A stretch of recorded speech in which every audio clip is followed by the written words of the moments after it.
You guys got the front row? Go for it.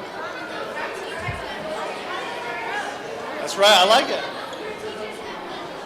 What's that?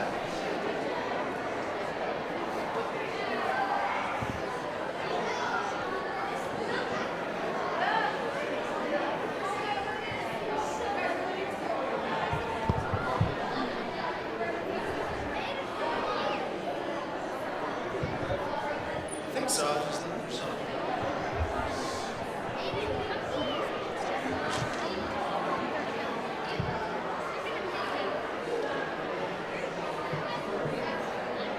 All right, if you want to come on in, grab a seat, we'll go ahead and get started. Got a few opening comments, and then we can see the excitement of what all of our kids and staff have in store for you. I am excited to see your stuff.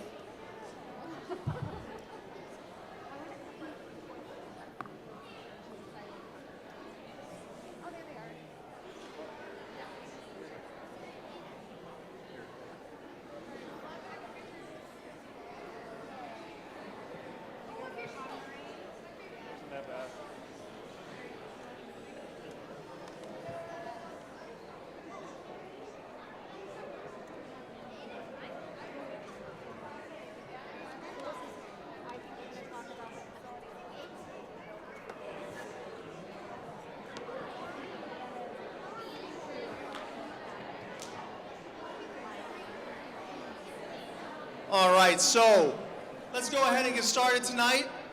First of all, I want to thank you for braving that horrible weather as you came in tonight. And if you got drenched, just so you know, our derby's out there. You guys can get a brand new dry shirt if you need it today. And so we're super excited for you to be able to see all of the exciting things that we've got going on across our district. But I want to start with a little story about how I got here. So 12 years ago, not far from here, I sat in a room interviewing for the opportunity to serve as the superintendent at Strongsville City Schools. And I remember the board asked me a real simple question. They said, hey, what is your vision for the future of Strongsville City Schools? And my answer then is the same belief that drives me today. I shared that Strongsville had everything that it needed to not just be a great district, but a premier district. One of the best in the region, one of the best in the state.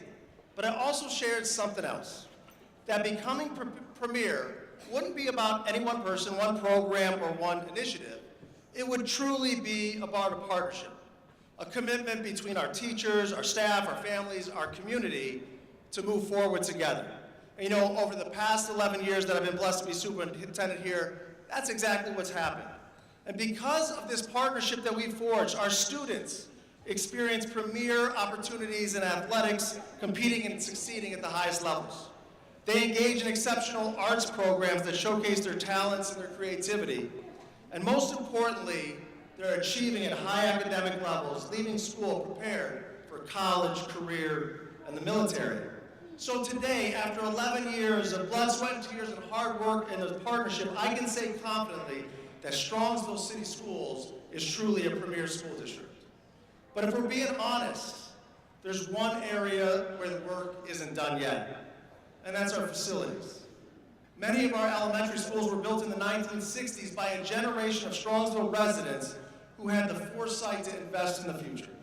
They didn't just build schools, they built a foundation for decades of success, and those buildings have served us well.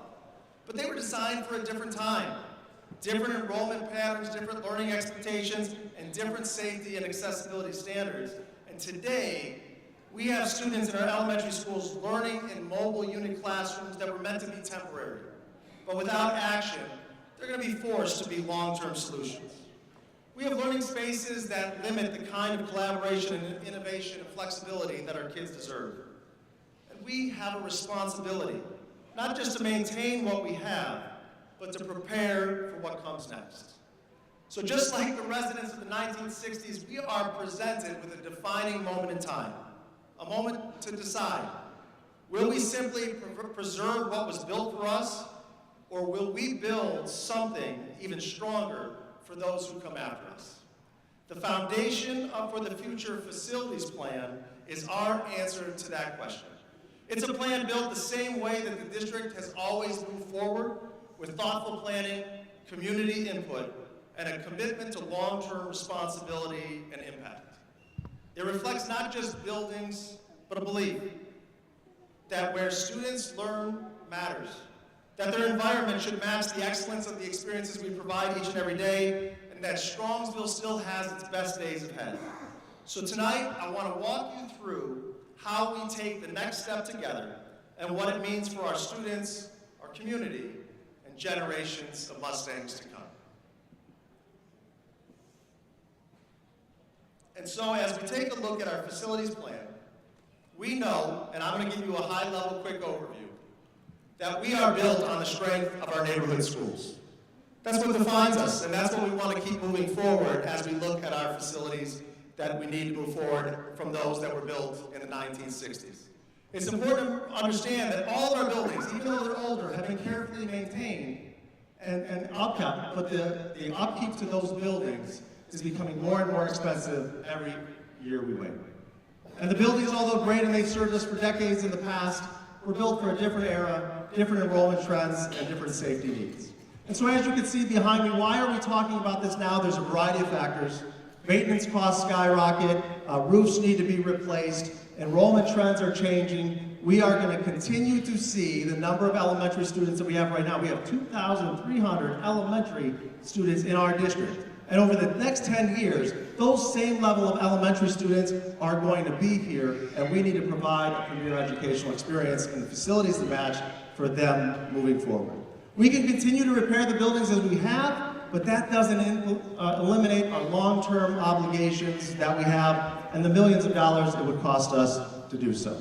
So what do we see today? As I shared in my opening comments, we have 14 mobile classrooms. We cannot fit in the elementary buildings we currently have. Every one of our buildings, except for Whitney Elementary School, has a mobile unit behind it to simply provide the space, whether it's for arts or whether it's for music or whether it's for support, or some of those units are used for our 4th and 5th grade classrooms. That's where they get educated each and every day, and we don't believe that's the standard that we set here for our students or you set for us as a community. So we went through a 3-year planning process. We looked at facility assessments, cost analysis, where those locations would be. And we studied multiple configurations, everywhere from one mega elementary school that would have 2,300 students to replicating the 5 elementary schools we have today. And after we considered traffic and site safety and logistics, we landed on a plan that would bring 4 elementary buildings to Strongsville. That we would consolidate from years ago when I started from 8 elementaries to 7 to 5 down to 4. And as we took a look at what we could do, that was the greatest level of responsible consolidation that we could have as a school district that preserves our neighborhood schools. And so when we took a look at how we were going to preserve those, we used this formula that said, how much would it take to renovate our elementary buildings versus replace them? And we had experts outside of the district come in and assess all of our buildings, all of our elementary buildings, and they give us a percentage that says, hey, if it's over 67%, if the reno over replacement cost is over 67%, you're not using taxpayer dollars in the most financially prudent way possible to replace the building. As you can see, the majority of our buildings were built between the late 50s to mid 60s. Every one of those buildings, except the addition of Kinsner, or addition of Moraski, and the new our Kinsner building, need to be replaced. And so when we take a look at this, the Foundations for the Future Facilities Plan that is going to be on the May 5th ballot for your consideration proposes a new vision for the future of Strongsville City Schools that builds upon our community's legacy of greatness and puts our kids in our community in a position of success for generations to come. This would build 3 brand new elementary schools, have one in each quadrant. We would have a new elementary school behind our current Sarar Elementary School. That would be 700 students. We would have a new elementary school at the old Albion Middle School property, and we would vacate the Whitney property because that's one of the nicest properties we have in our district. We would build another new elementary school behind Chapman Elementary School, and we would renovate Kinsner to have 3 buildings of 700 students and 1 building of 500 students, and still preserve what is important to our community, which is those neighborhood schools. But we also have to take a look at our youngest learners. Starting at age 3, we have to provide preschool services by law to students identified with disabilities, and we do that currently at a preschool by the high school. It's Lund Road Preschool. We outgrew it about 5 years ago. And we also have 3 preschool classrooms at Chapman. This would unify our preschool services in the center of our community, and Moraski Elementary School would have construction and renovation. It would no longer act as a K-5 building, but it would serve us for generations to come as a centralized preschool. And so if we take a look at what you're considering on the May 5th ballot, it will be a bond issue for $147 million. Because of the good financial stewardship of the district, we have been able to reduce that from the total price of $159.1 million, because we have $10.5 million that we are allocating towards that project to reduce the ask for the community. Now, we started building this project 3 years ago. Every year that we have waited, the price has gone up for the same project simply because construction costs are never going to slow down.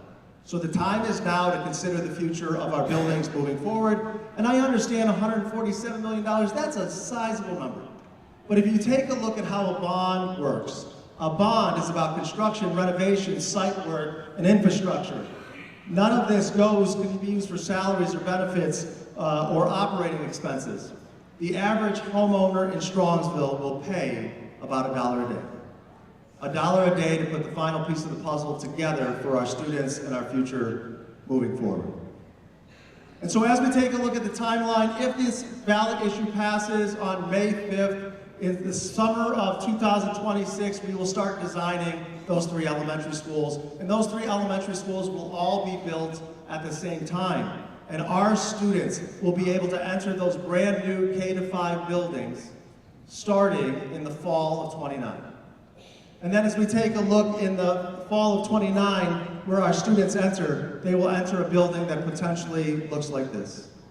That has enhanced safety and security features that support not buildings that were built for safety in '66, but safety that was built in '26 through secure entryways. When they enter our cafeteria and our dining hall, our dining room, they will see natural light, open spaces, stages for performances that are above and beyond what we currently have in our multi-purpose rooms. Media centers are interactive, colorful space for students to collaborate and engage with one another, and hallways that contain collaborative learning space with traditional classrooms, 5 per each grade level for students to learn and experience. Now, the facilities, as we said, we want to make sure our facilities match the outstanding learning experiences that our students are getting, not just in one part of our city, but in every corner of our city. And I'd like to introduce you to one of our teachers that's doing that work. Deeper learning in the second grade classroom looks like the kids taking the knowledge that they've learned and putting it in a way that they can express themselves creatively, whether that's through writing, through drawing. CKLA, the new program K-5, stands for Core Knowledge Language Arts, and it's a way of incorporating all of these strands in our reading room with content-rich topics.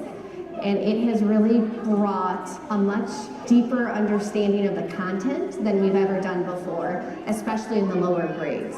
So we've been able to incorporate topics. Right now we're talking about the Civil War.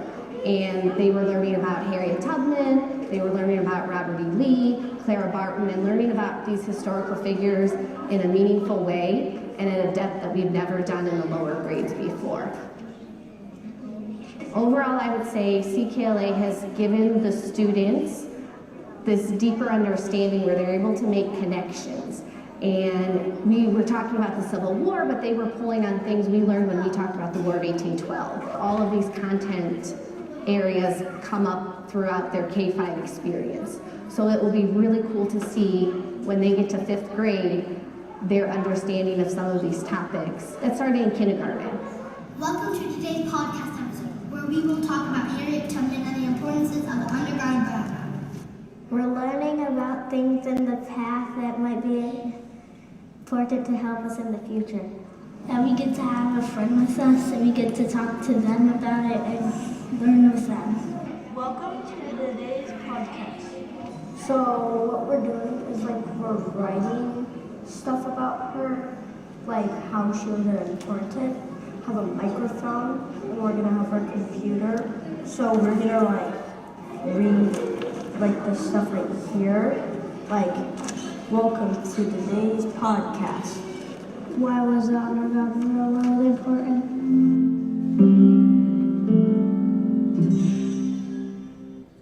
So this is just one example of the outstanding things that are happening in our schools and our classroom every day. We have truly built a premier district in partnership with all of you in this room. We are hopeful that we can build the facilities to match the work that's happening to build on our legacy of success for our students. So I know Mrs. Pelko thought I couldn't do this in 15 minutes, but I think I did pretty good. Thank you. But we have a lot of information. As you came in, there was a center table there with a bifold brochure for you. That has pretty much everything that I went through in the presentation, as well as a QR code to our website that has all of the detailed information that you can have. We are sitting in a middle school. The board has also allocated outside of our bond issue financial support for the arts and athletics at the middle school and high school level to ensure that we're investing across our entire district. So we are here to help inform, support any information needs that you have. Please get engaged. Please talk to any adult in a green shirt will be able to tell you what's going on. But we are here to celebrate our kids and our teachers and our staff in the miraculous work that they're doing each and every day. Our Model Mustang experience is a showcase and a celebration about how we're building innovative, resilient, collaborative, global, and empowered learners each and every day. So we want you to wander around, go see your kids, go see other kids, interact, engage, and see what a Strongsville City Schools education means to our kids today and into their future. Thanks so much. Enjoy the evening.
This is our small little setup now. This will,